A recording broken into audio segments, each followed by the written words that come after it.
Estou aqui com João Dionísio Amoedo, fundador do Partido Novo, para uma entrevista com o Instituto Liberal. João, muito obrigado por conceder essa entrevista. E vamos lá. Primeira pergunta que eu acho que você deve receber muito, né? Por que mais um partido? Quer dizer, já não tem partido demais no Brasil? Bom, Rodrigo, obrigado pela oportunidade de falar um pouquinho do Novo. Realmente acho que essa era uma pergunta muito frequente, mas eu acho que, resumindo assim, os pontos principais. Quando a gente pensou em montar o partido, algumas coisas chamavam a atenção.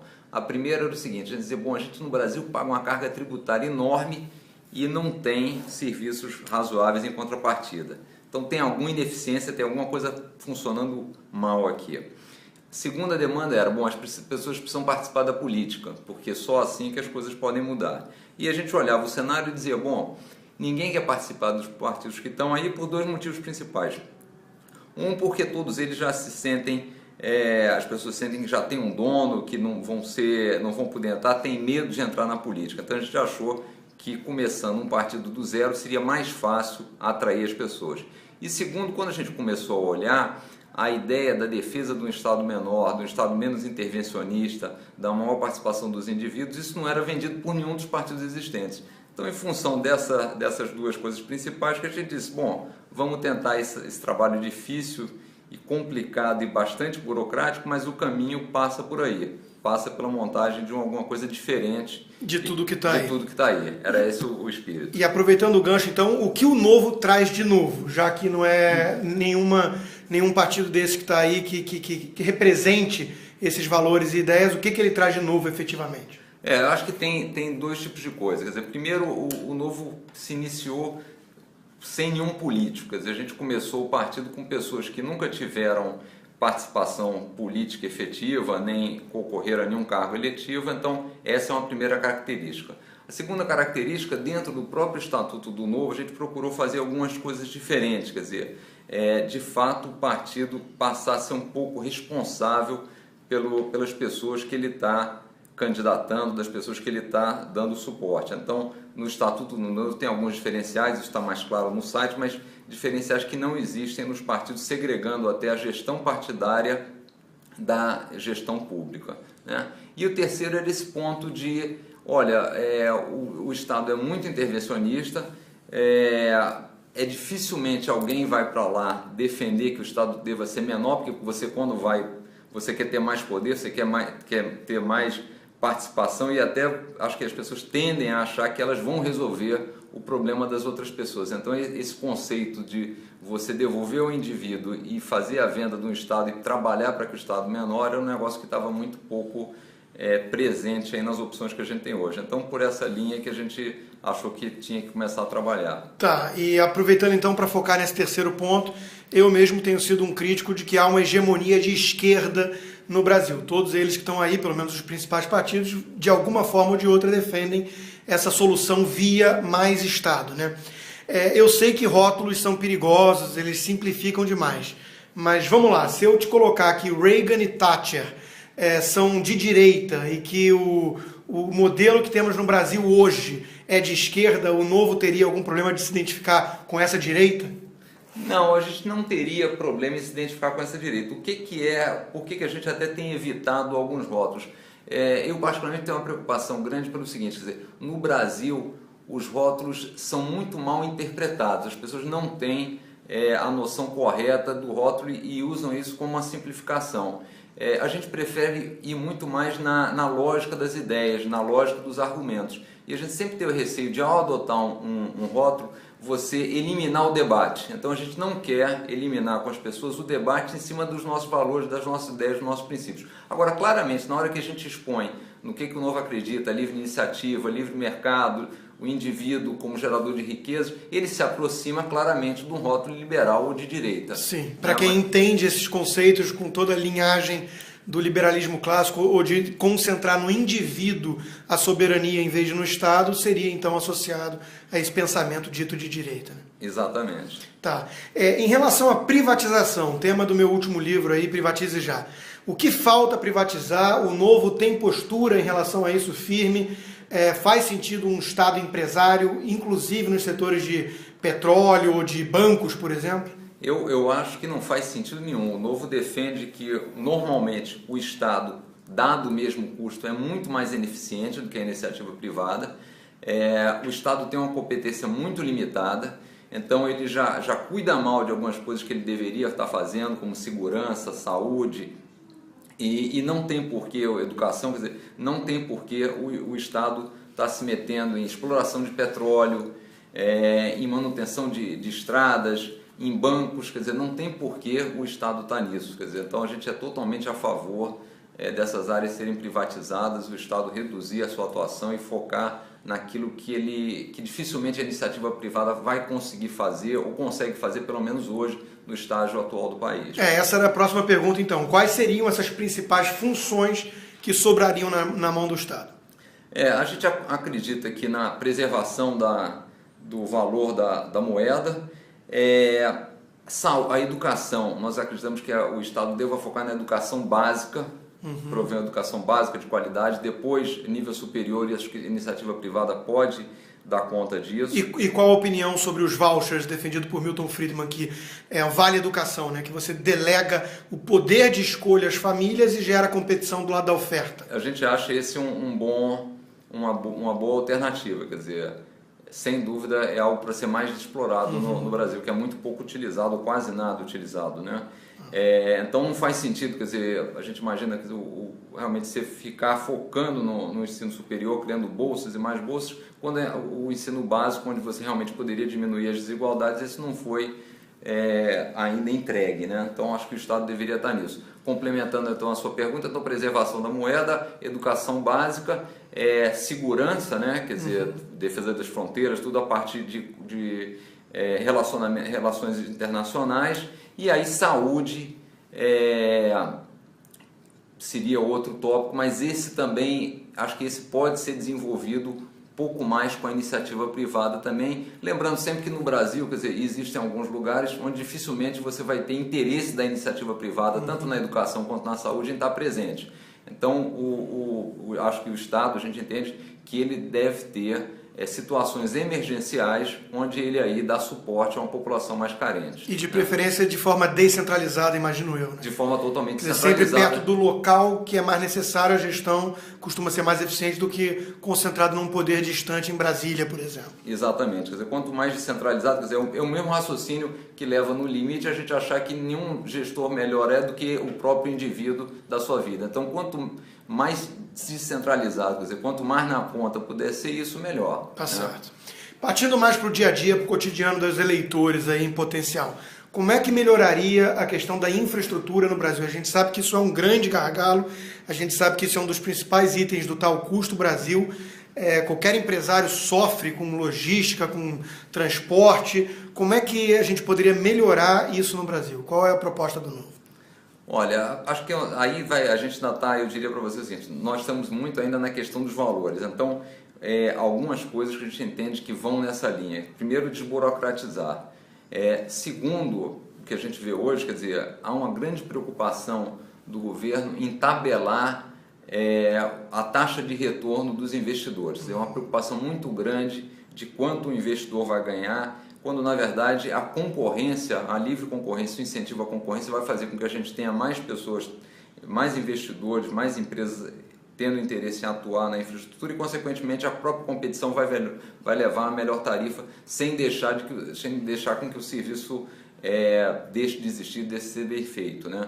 Então eu diria que aí é muito na linha da competição, quer dizer, abrir o máximo possível do mercado e regras muito transparentes, quer dizer, deixar o mercado atuar. Sim, tem muitas pessoas que reclamam, por exemplo, de preço de pedágio, esse tipo de coisa, mas eu costumo dizer que o IPVA é muito mais perverso, porque é um custo mais disfarçado, oculto, paga quem não necessariamente usa aquele serviço, e mal bem melhor ter estradas decentes do que estradas que são verdadeiros queijos suíços em termos de buraco e que custaram uma fortuna. Então, pelo visto, passaria a princípio aí por mais iniciativa privada nesse setor também, né? E acho que um ponto importante é isso que você falou, quer dizer, o serviço deve ser pago por quem está utilizando, né? Quer dizer, quem está utilizando vai saber se vale a pena ou não aquele serviço. Então, essa ideia de você não ter os custos muito transparentes, porque você acaba distribuindo o custo de um serviço que é prestado por um grupo específico por todo mundo é uma ideia que definitivamente não nos agrada. Certo, né? Perfeito. Bom, eu vejo, acompanho os valores e ideias, o Partido Novo realmente tem colocado uma ênfase muito grande no longo prazo, na questão da sustentabilidade das ideias e tudo mais. Como é que é possível conjugar essa visão de longo prazo com a necessidade de se vencer eleições, né? Além de tudo, eu acrescentaria a questão de alianças para governar. Como é que seria isso? Aí a gente está fazendo uma aposta, na verdade, na aliança com o cidadão, né? Eu acho que o Novo justamente tem uma preocupação grande, que por isso essa discussão das ideias, é deixar muito claro os valores. E aquela história que a gente acredita muito, sempre um direito está sempre associado a um dever, quer dizer, então um dos processos que a gente quer fazer e está fazendo é justamente criar a consciência nas pessoas, quer dizer, não existe partido bom, não existe partido ruim, quer dizer, existe a participação das pessoas. Então você tem um núcleo de ideias, que é o que a gente está trazendo, uma proposta, agora isso vai depender muito da participação das pessoas. Eu acho que a questão das coligações é um negócio difícil hoje em dia, até porque nenhum dos partidos que tem aí tem uma visão muito clara, tem uma ideia muito clara. Quer dizer, as coligações são sempre muito baseadas em pessoas. E a gente quer tornar o Novo uma coisa diferente. A gente quer construir um projeto baseado em cima de ideias. Quer dizer, sempre que tiverem outros partidos que tenham ideias semelhantes, compartilhando os mesmos valores, a coligação vai ser uma aliança programática vai ser bem vista. Agora, fora disso, não faz muito sentido. Agora, o que a gente quer também, ao mesmo tempo, é isso, é levar as pessoas para entenderem esses objetivos, entenderem a lógica desses argumentos e elas saberem que elas têm que participar. Quer dizer, que a história, a gente, por exemplo, é contra o voto obrigatório, mas é a favor do voto consciente. Né? Então, é muito nessa linha. Tá certo. Quais seriam os limites da liberdade individual? O Partido Novo tem colocado um foco muito grande nessa questão da liberdade do indivíduo. Como é que a gente encontra um limite? Eu sei que a pergunta é complexa, não dá para responder de forma tão resumida, mas como é que seria assim, esse limite entre a liberdade individual e a vida em sociedade? Como exemplo, para a gente poder tornar mais concreta a questão, eu pensaria na recente aí Marcha das Vadias, que fez aquela coisa toda que afrontou a crença alheia e em próprio local público, né, praticou atos muito questionáveis. Até que ponto vai essa liberdade do indivíduo e a necessidade de um mínimo de ordem e vida em sociedade?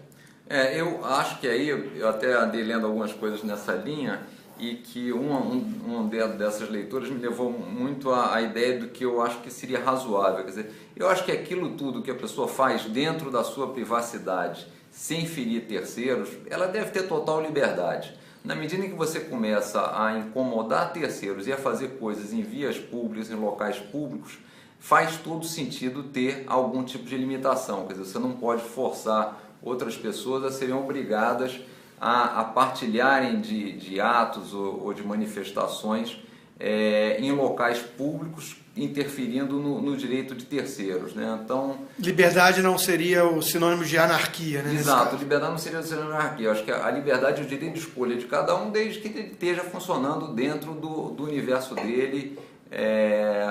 De fato, senão as coisas não funcionam. Quer dizer, acho que esse é o preço de você viver dentro de sociedade. Quer dizer, então, você pode escolher viver numa ilha deserta e fazer o que quiser, mas na medida que você vive dentro de sociedade, alguma limitação você acaba tendo. Sim, perfeito. E tendo em vista um outro valor importante do Novo, que é a igualdade perante as leis, né, que o Novo defende, qual seria a visão, então, sobre cotas raciais, por exemplo, ou união do mesmo sexo? Olha, união do mesmo sexo vai dentro da linha das liberdades individuais. A gente acha que todo mundo deve ser livre para fazer as escolhas e se unir a quem julgar que faça sentido. Quer dizer, acho que a liberdade de escolha para nós é muito clara aí. Cotas raciais é uma coisa que para nós não faz sentido. A impressão que dá é que a gente está resolvendo alguns problemas, criando outros problemas, né? Então, você tem um problema de educação, você tem um problema de aprendizado e você aí busca um atalho. Quer dizer, você, em vez de ir na base da questão e procurar resolver a qualificação com educação de qualidade lá embaixo, você procura buscar atalhos para suprir isso. A gente acha que isso não funciona, né? E pelo contrário, você acaba criando classes diferentes, segregando ainda mais, criando uma segmentação que é totalmente desnecessária, com o discurso de que aquilo você está resolvendo um problema, quando de novo você está saindo da questão básica, né? Certo. E em relação ao Bolsa Família, é necessário? Falta uma porta de saída? O governo parece celebrar o crescimento de um programa social que cria dependência, né? Isso não soa um tanto estranho? Não, soa muito estranho. A gente, inclusive, uma vez escreveu sobre isso, dizendo o seguinte, olha, o sucesso do Bolsa Família deveria ser a razão inversa daqueles que estão justamente tendo o benefício do Bolsa Família. Quer dizer, o Bolsa Família deveria ser um programa necessário para uma questão emergencial, para um grupo carente, e ele deveria ter uma porta de saída e a mensuração do sucesso deveria ser a quantidade de pessoas que saem do programa e a quantidade de pessoas que estão no programa, mas sempre decrescente. E hoje acontece o contrário, quer dizer, ele virou um fim em si mesmo quando ele deveria ser uma ponte, né? Então a gente entende que é bom você fazer esse investimento, é bom você tirar pessoas da miséria, é bom você incorporar essas pessoas no mercado de trabalho para elas produzirem, pagarem impostos, quer dizer, fazerem parte do mercado, mas isso tem que ter essa estratégia. Agora, você continuamente transformar esse programa num programa, vamos dizer, de caridade, ou num programa de quase uma mesada, não faz o menor sentido, que foi o caminho que a gente entende que está acontecendo hoje. Você endossaria, então, a frase de que o melhor programa social que existe é o emprego? Não tem a menor dúvida. Inclusive, é uma das coisas que a gente coloca, quer dizer, a meritocracia é uma coisa muito importante. Quer dizer, a pessoa tem que saber que ela é premiada pelo esforço, pelo trabalho, pela vontade de crescer. Quer dizer, é isso que estimula uma atitude ativa das pessoas. E a gente tem um certo receio dessa ação do governo, porque tanto o Bolsa Família quanto essa história do Estado babá, de fazer tudo pelas pessoas, de tomar a decisão por ela, empurra a pessoa justamente para a falta de iniciativa, para uma acomodação. Isso é muito ruim, quer dizer, não só no plano econômico, quanto no plano político também. Isso é uma coisa que nos preocupa. Certo. Partindo mais para a questão do estatuto do partido, que também vem com um diferencial em relação ao que está aí, tem um tema que tem gerado polêmica em palestras e eventos, que é a questão do impedimento aí de contínuas reeleições dentro daquele cargo eletivo, né? Quer dizer, isso por um lado não limitaria, não seria um impeditivo de que bons políticos seguissem com o seu projeto, com o seu plano no seu respectiva função? Na verdade, explicando exatamente isso que o Rodrigo falou, quer dizer, o Estatuto do Novo diz o seguinte, que um político que foi eleito para um determinado cargo, ele pode se candidatar a uma única reeleição no mesmo cargo. Então, se o sujeito foi vereador por 4 anos, ele pode ser vereador por mais 4 anos, mas ele não poderia se candidatar a mais um período, né? Agora, obviamente, ele poderia, no final de 8 anos, se candidatar a deputado, a senador, a prefeito, seja lá o que for. Nós entendemos o seguinte, quer dizer, que mais importante do que você perpetuar ou ter experiência de perpetuando alguém no mesmo cargo é você oxigenar o processo, você trazer pessoas novas. E, de novo, como ele pode se candidatar a outros cargos, ele pode ter uma evolução natural dentro da política, mas a gente não entende que não deveria consolidar, até porque, no nosso conceito, a política não deveria ser uma profissão. Ele deve ter uma profissão e ele participa da vida política, exerce 1 ou 2 mandatos, seja lá o que ele tiver interesse, mas a gente não deveria perpetuar isso justamente para forçar uma renovação dos quadros e uma oxigenação, que eu acho que é uma coisa muito ausente hoje em dia. Quer dizer, na hora que você vai vendo o cenário político hoje, você vê que é uma coisa que faz falta essa renovação nos últimos anos. Certo. E em relação também à questão do dízimo, né? Quer dizer, aquela contribuição partidária que os políticos todos são obrigados hoje a dar aos seus partidos. Como é que o Novo encara isso? Na verdade foi até engraçado, quando nós lemos o estatuto de vários partidos, isso nos chamou a atenção, porque alguns partidos a gente imaginava que fosse assim, que um percentual do salário, normalmente em torno de 10% do salário do eleito, vai para o partido, e quando começamos a ler de todos os partidos, basicamente todos contemplam a mesma coisa. Então até chamou a atenção que partidos da oposição e da situação usam essa mesma sistemática. No Novo a gente diz o seguinte, não, existe uma contribuição fixa, que é um valor relativamente baixo aí, para qualquer filiado, independente se ele tem cargo eletivo ou não. Até porque senão você cria um conflito de interesse. Quer dizer, amanhã o partido tem interesse em que a remuneração de todos os cargos públicos aumentem, porque certamente na mesma proporção vai aumentar a arrecadação do partido. Então é um negócio que para nós não faz nenhum sentido. Quer dizer, você criar zonas onde há conflito de interesse entre o público, quer dizer, e o partido. Né? Certo. E a visão de financiamento público de campanha voltou à tona aí com essa proposta do plebiscito do governo Dilma? Qual a visão do Partido Novo em relação a isso? Olha, o financiamento, muita gente até entende que deveria ser vetado junto a empresas ou ter certas limitações. A nossa visão é um pouco mais simples. A gente entende o seguinte: o financiamento deveria ser livre para pessoas físicas e para pessoas jurídicas, mas totalmente privado, sem nenhum financiamento público. A gente entende que não adianta você limitar, porque ao limitar você dá margem ao Caixa 2, então é melhor ter isso totalmente livre. Transparente. Transparente, o financiamento público de forma nenhuma, porque você vai ter que ter mais um imposto ou pensar como é que vai ser feita essa redistribuição. E no fundo, o nosso raciocínio é o seguinte: o que determina a corrupção, e acho que se fala muito da questão do financiamento, mas o que determina a corrupção na nossa avaliação é o tamanho do Estado, quer dizer, é o poder que você, tendo um cargo público, dado o tamanho do Estado, você tem de distribuir benesses, de você fazer contratos. Então, o ataque à corrupção deve vir no problema em si, que é reduzir o tamanho do Estado e, de novo, reduzir, vamos dizer, a quantidade de recursos que são manobrados ou que são decididos pelo governo. Né? Então, atacar o mal pelas suas raízes. Atacar o mal pela raiz. Então, essa questão do financiamento, a gente entende que sem financiamento público e financiamento privado livre. Tá certo.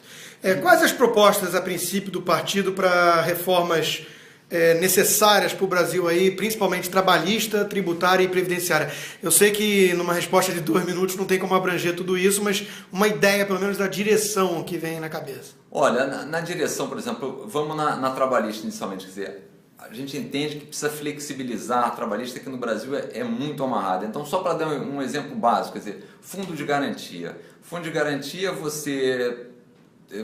a empresa acaba depositando 8% do seu salário, esse dinheiro é muito mal investido, rende muito menos que a poupança, né, e você, teoricamente, tem uma poupança forçada. Então, fica a questão: precisa que de fato, o trabalhador precisa que uma poupança forçada seja feita por ele, pelo governo? Precisa que isso seja feito em taxas muito baixas e esse dinheiro seja mal aplicado? Quer dizer, por que não deixar o fundo de garantia como uma coisa opcional, por exemplo? Então, essa já seria uma linha que a gente adotaria. Olha, o fundo de garantia deveria ser opcional. O trabalhador decide se ele quer fazer aquele recolhimento, e outra coisa, e ele deveria ter a opção de não aplicar esse recurso só na Caixa Econômica. Por que ele vai aplicar só na Caixa, numa taxa baixa? Por que ele não tem a opção de aplicar isso no banco que ele desejar, no fundo que ele desejar? Né? A parte tributária, de novo, o pagador de impostos, no final, é sempre o indivíduo. A gente não pode imaginar, como já dizia o Milton Friedman lá atrás, que uma empresa paga imposto, um prédio paga imposto. Quem paga imposto é o indivíduo, é o acionista, é o trabalhador ou é o consumidor. Então, uma cadeia tributária que deixasse isso mais claro e que também levasse a tributação muito mais ligada ao consumo, nos parece que faz mais sentido do que você ter uma série de impostos. Outra coisa, na mesma linha que a gente já defendeu, quer dizer, a tributação deveria também ter uma distribuição muito mais centrada no local onde é arrecadado, quer dizer, não, por que concentrar tudo isso no governo federal para depois redistribuir, quer dizer, por que isso não fica na base? O que transforma, inclusive, prefeitos e vereadores em reféns de Brasília, né? Toda hora a gente vê que eles têm que ir lá passar o chapéu para mendigar recursos que, teoricamente, deveriam ser mais voltados a questões locais. Né? Exato, e aí você acaba criando um balcão de negócios, quer dizer, o prefeito se vê numa situação de ter que negociar apoios e outras coisas para justamente atender as demandas básicas. E na Previdência, a gente tem que pensar muito na parte privada. A gente sabe que você tem uma série de mudanças demográficas, está mudando essa parte quer dizer, as contribuições podem não ser suficientes para o que tem na verdade, programados de pagamentos, e então acho que a gente deveria ir numa linha de privatizar. Como foi o Chile, né? Como foi no Chile. Então acho que, de novo, essa é uma daquelas áreas onde o Estado não precisaria estar presente, a iniciativa privada poderia estar atuando melhor, com mais eficiência. Certo.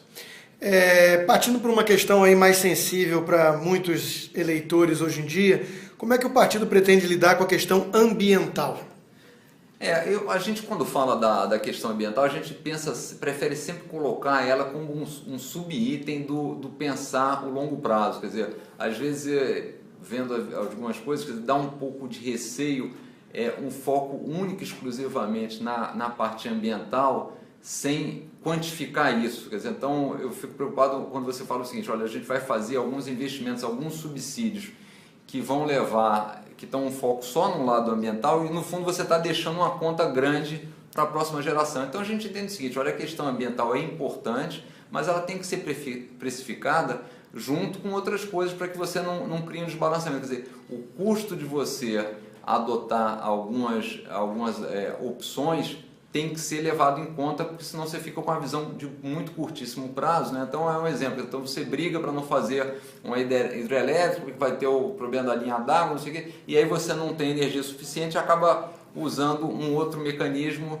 acaba gerando uma energia muito mais poluente do que aquela que você está brigando. Então você tem que ter um entendimento maior, e a gente sempre tende a preferir colocar a questão ambiental dentro dessa linha do raciocínio de longo prazo. Na linguagem de economista, é o custo de oportunidade para recursos escassos, né? Algo que a esquerda costuma ignorar sempre nas suas propostas. Exato.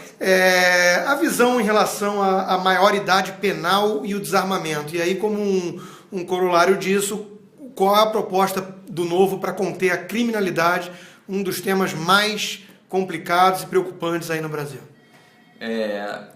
Aí tem algumas questões que a gente efetivamente ainda não sentou para discutir profundamente com as pessoas envolvidas, até porque o partido está no processo de crescimento, de consolidação desse processo de coleta de fichas, e a gente entende que tem que ter uma massa crítica maior para alguns assuntos. Mas claramente, dentro das liberdades individuais, a gente acha que faz sentido, é contra essa política de desarmamento. Quer dizer, isso está dentro das liberdades individuais, deveria ser mantido. Você perguntou mais... Na maioridade penal. Maioridade penal. Quer dizer, lembrando que no Brasil hoje um sujeito de 16 anos ele já pode votar, tem propostas de que ele possa mudar de sexo usando o SUS, mas se ele colocar uma bala na cabeça de alguém inocente, ele é tratado como uma criança indefesa pelo próprio ECA, né? Para nós é incoerente. Quer dizer, de fato, o sujeito ter a capacidade de votar, ter o direito de votar e não ter, de novo, a responsabilidade. Então, pelos atos que faz. De novo, aquela história de responsabilizar o indivíduo. Responsabilizar o indivíduo. Então, a gente muito provavelmente seria favorável a isso. A redução. E a questão da criminalidade é mais na linha de entender o seguinte: tem uma discussão até mais filosófica, né, que separa muita gente, uma vertente tida como mais de esquerda que encara o crime como um problema social, quer dizer, é fruto da miséria, é fruto da falta de oportunidades. E tem uma outra linha associada à direita que entende que os incentivos importam, e se você não tiver punição para atos criminosos, você vai estar estimulando eles. Então, mais ou menos entender como é que se situaria o Novo nesse espectro político. A gente entende o seguinte: as leis têm que ser aplicadas de forma rigorosa e no prazo adequado, né? Quer dizer, uma justiça muito lenta, a não aplicação das leis. A gente também não compra muito essa ideia de que os crimes acontecem por uma questão social, são explicáveis por aí. De novo, a prisão e a aplicação das penas, acho que é o melhor caminho para a gente reduzir a criminalidade, né? Perfeito. Bom, estamos chegando ao fim aí, João. Eu queria só fazer um ping-pong rapidinho. Eu digo o nome e você dá uma ideia assim do que você pensa, né? Marina Silva. Eu tenho dúvidas sobre a capacidade de tomar decisão da Marina. Acho que não é uma pessoa acostumada a tomar decisão, e acho que qualquer pessoa que tenha no cargo executivo tem que ter sido treinada e ter exercitado isso ao longo da vida. O Luiz Inácio Lula da Silva. Acho que já foi a época dele, né? Acho que já passou. E deixou um custo grande. E como disse a Dilma, ele e ela são indissociáveis, né? Então, acho estranho qualquer um de nós, qualquer pessoa, imaginar que ele pode ser uma boa alternativa para uma sucessão da Dilma, constatando-se que ela não está indo bem. Então, acho que estamos falando da mesma coisa. Essa é a próxima, então. Dilma.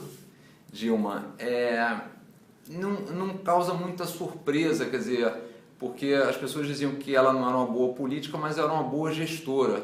Mas o histórico não mostra isso, e eu tenho sempre uma preocupação, quer dizer, com líderes que não se impõem eu não diria pelo seu carisma, mas pela sua forma de agregar uma equipe e de montar uma equipe. Quer dizer, um líder tem que saber incentivar e montar uma boa equipe. E saber delegar também. E saber delegar. Eu não vejo nenhuma dessas características na Dilma. Então, ela não monta equipe, ela não traz as pessoas para participarem do projeto com ela. Então, de fato, é muito difícil você, uma pessoa nessa posição, ter sucesso em qualquer projeto que venha a fazer.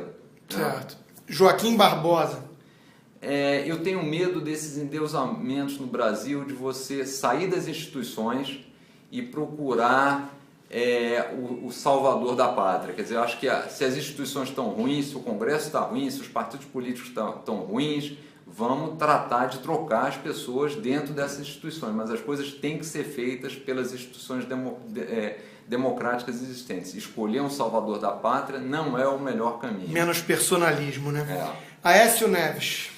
Aécio, eu acho que das opções que a gente tem aqui à frente, imaginando que o Novo não esteja pronto e não tenha candidato, me parece a melhor. Qual é a minha grande dúvida? É que eu não vejo assim, aparentemente, não é uma pessoa que me passa a sensação de ter aquela obstinação, aquele desejo que você precisa para ser um presidente da República. Eu acho que ele precisaria demonstrar um pouco mais de obstinação pela vontade de estar lá, apesar de discordar, apesar de achar que o PSDB não tem exatamente o mesmo discurso do Novo. Quer dizer, a gente acaba discutindo muitas pessoas e um pouco a sensação que dá é só aquela questão: você está fazendo isso, eu vou fazer isso melhor, mas o que a gente quer é que isso seja feito diferente. Certo. Né? E para finalizar então, José Serra. José Serra tem a obstinação que o Aécio não tem, mas é outro que eu acho que já teve sua época, já passou, não faz sentido mais pensar nele como um suposto candidato aí. Né? Pelo visto precisamos de algo novo mesmo. Precisamos de algo novo. Estamos trabalhando para isso. Tá bom. João, obrigado pela entrevista, sucesso no projeto. Obrigado, Rodrigo, foi um prazer. Um abraço a todos.